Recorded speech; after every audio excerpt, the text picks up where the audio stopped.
Hello, I'm Sweetie Biscuit, and this is my submission for Coda Low Percent to SGDQ 2018. Um, Now, we've had Coda before in the past, and I am submitting Coda All Zones, any percent, which is essentially the any percent run of this game as well. Now, what low percent does is it restricts the use of items and shrines. You're only allowed to use your starting items. In some cases, this makes the run a little bit faster in some points, since I'm not going to be looking for items, but obviously it's more challenging when the only damage you can deal is a 1 damage poke with your dagger. Obviously, with the huge increase in challenge, I do plan on using some safety strats. I will be swapping over to the single zones mode if I take a death in the later zones. But anyway, get the playback of my of this run going here. So yeah, Zone 1 is going to be a lot faster than the normal any percent run, since I'm just looking to get to the exit as fast as possible. And most of the enemies in Zone 1 are pretty simple. A lot of them are slimes, which are completely non-interactive with the player. They just do their own thing and only hurt you if you walk into their movement. Main thing I gotta watch out for are these monkeys. They move every tile, and they can be a big pain in the butt, because they can really get up on you really fast before you really have much time to react, so got to be very careful about monkeys here. Bats as well are very dangerous. Bats move every second beat, but they move randomly, so you have to approach them in a very specific way to make sure that you give yourself enough time to react to them, and also, are able to kill them without putting their gold somewhere unwanted. Coda, again, if you haven't seen if you haven't looked at the normal all zones mode submission run yet, is the challenge character of this game. She's by far the hardest character available. Basically combines all of the other challenge characters into one. Bolt, who is double tempo. Monk, who has a vow of poverty and can't pick up gold. And Arya, who is restricted to a dagger, has no health, and cannot miss beats. So you get a double tempo, dagger only, no health goblin who is allergic to gold and can't die, can't miss a beat. So pretty much everything kills you in one hit. In a normal run where you're taking items, you can get other items that prevent damage, like glass armor and such. But seeing as we are not allowed to take any items for low percent, it's pretty much you're pretty much limited to flawless play. Any mistakes will be the end of the run, pretty much. So Zone 1 is over with, which is good. Zone 1 is generally pretty straightforward. The bigger problem is the walls. The corridors are very restrictive, and it makes it very difficult to reach the exit sometimes, especially with gold on the floor. Boss order is randomized every run. We start off with the one of the easiest bosses in the game right here, Riff. It's just a matter of surviving the tentacle attacks he starts off with, which you can just poke them out for the most part, and then killing the head in the second phase. While avoiding the splash attack whenever he moves. But with proper movement, it's pretty easy to consistently take him down, especially the first version, where most of the tentacles only have 1 health. So we're on to Zone 2.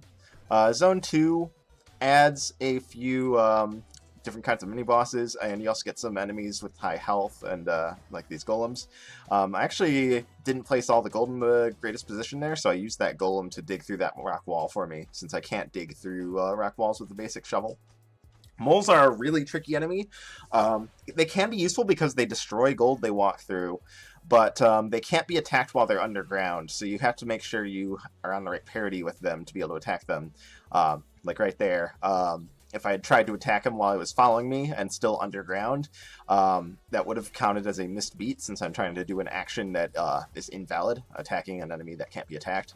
And that would be a death as well. So gotta be very, very careful and use walls as a, digging walls as a way to stand still when you need to. A little bit of a tricky situation here, and this gets really messy because that's a vault. A vault is an extremely rare spawn that can sometimes happen, where it puts a rare item surrounded in level 3 walls, filled with enemies and gold. And actually barely keep that under control when the Minotaur breaks it open and breaks a lot of enemies out. But I've been able to keep it under control and move on to the second boss, which is Death Metal in this case. Death Metal is the fastest song in the game, and you're going to see in this fight me taking advantage of the fact that he has a spawn limitation. Death Metal 2 is limited to 5 ads on the screen at once. So I let him summon a yellow skeleton and just decapitate and leave him in the corner, and he can't summon anything else. From here, it's just a matter of luring him to a good position to attack him and finish him off. So yeah, Death Metal is the fastest song in the game at 175 BPM at double tempo. That's 350 taps per minute, which translates to almost 6 taps a second.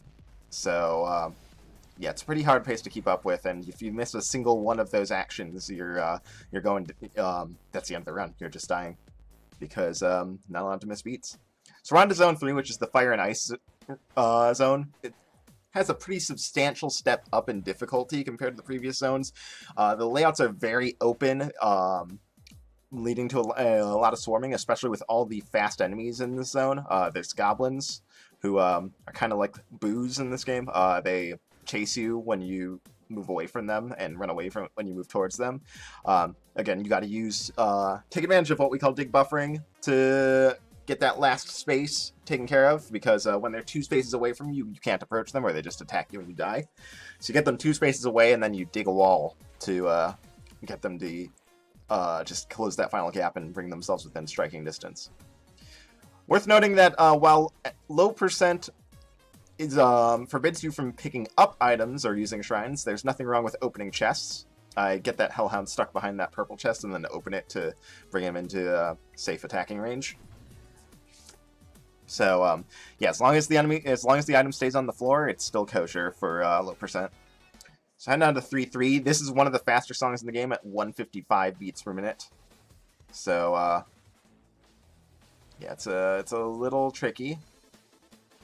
And these Black Skeleton Riders are very dangerous at a tempo like this. They can suddenly appear, especially, it's worth noting that as you progress through a zone, the floors get darker. There are less wall torches as you advance.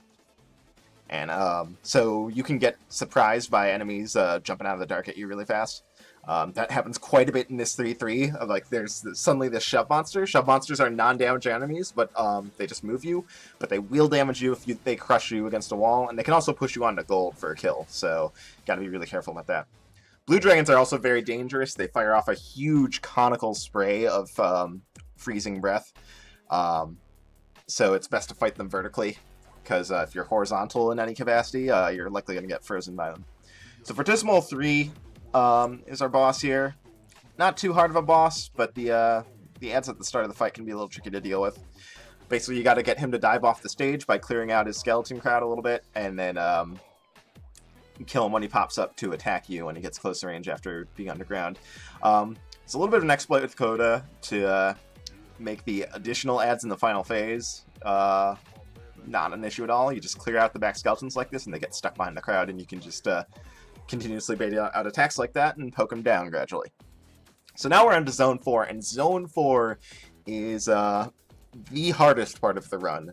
I know I said there was a substantial difficulty increase in Zone 3. Well, there's another big one at Zone 4.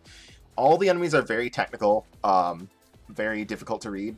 These harpies here move very fast. They can move up to 3 tiles in one move, and it can be really difficult to react to. Thankfully, they only have 1 health, though. Warlocks teleport you to their tile when you kill them, which can be a big problem if you're not careful about where they are when you kill them, so you gotta be really mindful of their positioning. Sarcophagi spawn enemies constantly. Blade Masters parry your attacks and need to be killed when they try and counterattack, and the ooze golems can dig open walls and leave ooze tiles, which are very dangerous. So right here, unfortunately, I was not really prepared for that harpy. I just kind of got startled, and I accidentally double tapped a key and die at that point. Again, when the game says no missed beats, it doesn't just mean missing an action, like for a beat. Any action that causes you to lose your multiplier will count as a missed beat and kill you. And that includes, again, extra button presses, or doing an invalid action, like attacking an enemy that can't be attacked, or digging a wall you can't dig. So, yeah, that little double tap there, just getting me killed there. And this is a really sketchy situation. Another big danger of Zone 4, especially in low percent, are bat caves. Zone 4 forces you to dig through walls. When you're playing with items, the assumption kind of is that you would have a torch and be able to see most dangerous caves like that. Like there are some secret caves that are just full of bats, and when you have a torch, it's really easy to spot them and avoid digging into them. But since we're on low percent, no torches, so sometimes you just get unlucky and dig into a bat cave, and it can be really tough to manage. And that bat cave was compounded by the fact that there was a potion room right above it, which basically amounts to a bunch of undiggable walls. Since I can't take potions in low percent anyway, so yeah, it doesn't do me much good. I'm trying to identify what's going on in this swarm, and unfortunately the harpy kind of takes a weird movement there due to the way how congested the room was, and I go down to the harpy there. So yeah, again, Zone 4 is definitely the hardest part of the run, and if I'm going to take deaths in a low percent attempt, it's going to be here. So, continuing on here, yeah, you see the Blade Master's parry effect there. Thankfully, harpies, on the note of harpies, harpies have a very specific aggro rule that's exclusive to them, and I believe wind mages, where they will always be on the same beat cycle when you first aggro them. They will always wait a beat before they move. Other enemies are a little bit random in that sense. Sometimes they'll move the beat that you aggro them. Sometimes they'll wait a beat. But harpies are very consistent, which makes it pretty easy as long as you're prepared for them to react to them. Because generally what's going to happen is you're going to dig them open, dig open a wall and see one, and then on the next beat it's going to move, which basically means that you can use the floor patterns to identify where you need to attack them from. So if you dig a wall while you're on a tile with a loot decoration, you need to go to a blank tile, and you'll be able to safely attack them from there. If you lose track of it, you can always just do a dig buffer against the wall to guarantee safety against an individual harpy. So yeah, these ooze golems are something that was changed with the Amplified DLC. Originally, they dropped an ooze tile for every time they were attacked until they were killed, and they actually decided that that was not a good mechanic for when you're playing Arya, the dagger-only character, and Arya starts in the endgame zones, so for balance purposes, you were usually fighting golems with a 1 damage dagger, and it just meant that every floor was becoming a huge lake of goo. And Coda inherits all of Arya's properties, so when they decide to remove golems from Arya, it got removed from Coda as well. But then in the Amplified DLC, they rebalanced the golems, so now they only drop 1 tile of ooze, and then they just are essentially regular golems after that. So they put them back in Arya, and by extension, Coda got them again. So, and they're a pretty dangerous threat in Coda. Not necessarily because of the ooze, but because of the fact that they can aggro through a wall when you don't see them, and then start digging through the walls towards you, and unexpectedly get a lot of extra enemies on you. So this is 4-3. 4-3 is the fastest non-boss song in the game. It clocks in at 160 BPM, which, at double tempo, it means 320 BPM, so over 5 taps a second. And if you miss any one of those, or accidentally, fat finger or something, then you're going to go down there. So I opened up a bat cave there, but there's a convenient tempo down trap right there.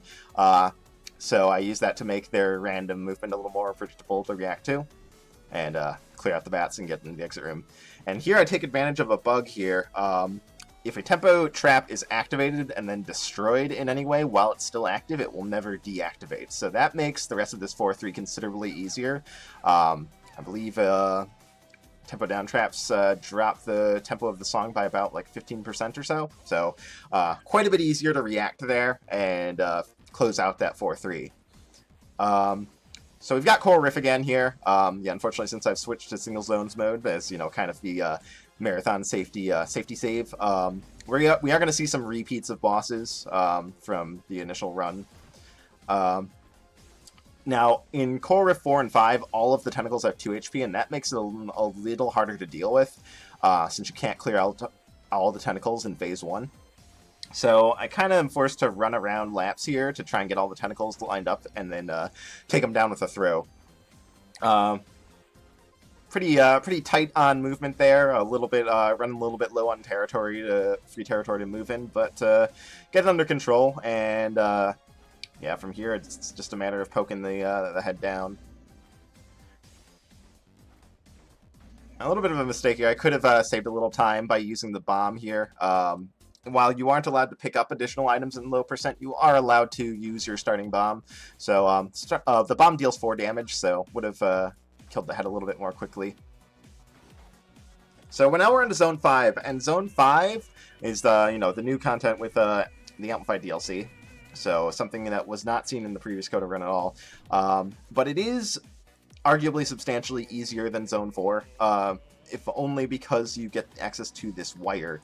As long as you're standing on this wire, your attacks become electrically charged and will do a chain lightning effect to nearby enemies to your target, which makes crowd control a lot easier. That said, there are still some pretty technical enemies in Zone 5. There's these skulls break out into multiple skeletons.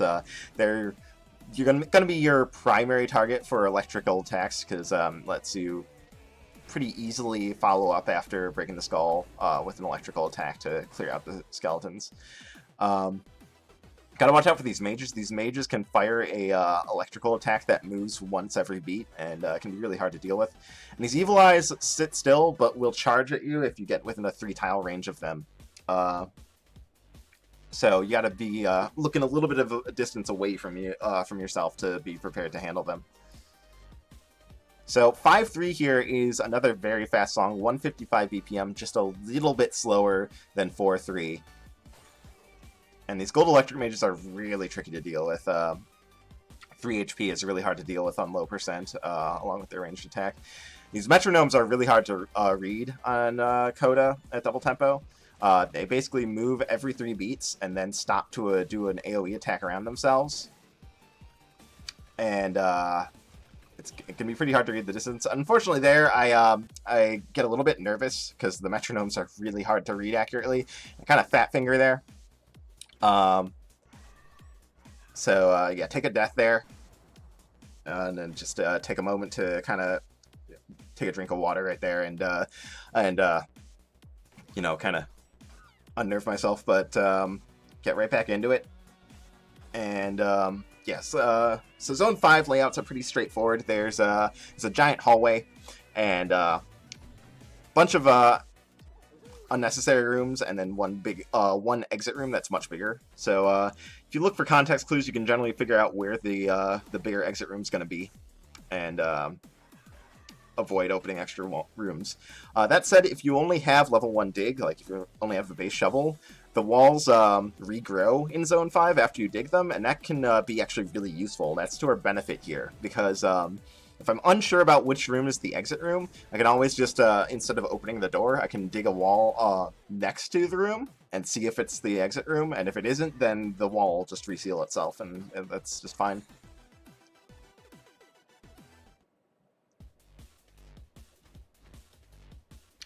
I do that here as well.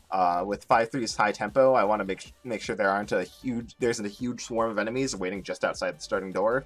So I just dig the wall just to see what's out there, and then manipulate their movement to take them one at a time. Right there, taking advantage of what I was just talking about. Opening the room, seeing that's not the exit room, and the wall just reseals itself, and it's not an issue anymore. So nasty combination here, this purple orc and this green metronome, 2 fast-moving enemies, very difficult to separate. But I managed to get the purple orc separated enough that I can take him out before the metronome gets on me. So once again, we're on another 5-3 metronome. Pretty definitely the worst mini-boss stage combination maybe in the entire game. 4-3 mommies are pretty bad too, but this 5-3 metronome can be really hard to interpret and stay calm with. But I managed to take him out here. And from now on, it's just a matter of reaching the exit and finishing off the last boss. Taking it safe here, because this room's kind of dark in the middle. Can't tell if there's other enemies. There is a gold mage, but he's not a problem. So Fortissimo 5 has a little bit of a interesting trick compared to the other versions. The ads that spawn out of the speakers here are devils, which can move diagonally. So the trick with just clearing out the back corner skeletons and then just attacking Fortissimo constantly doesn't work, because they'll move diagonally and not get stuck behind the skeletons. So you have to dig out space behind the stage here so that Fortissimo blocks the movement of the devils, and then you can just do this repeatedly until he dies. And there we go. That's Coda low percent. This run was pretty ridiculously strong early game. No deaths up through zone 4. Up through zone 3, made all the way to 4-2. Took some deaths in the late game and had a little bit of a shaky death on zone 5. But I think this is a pretty representative of what a typical marathon run of this category would look like. It's ridiculously technical and challenging, and I think will be very impressive to watch. And I hope you consider it. Thanks for watching.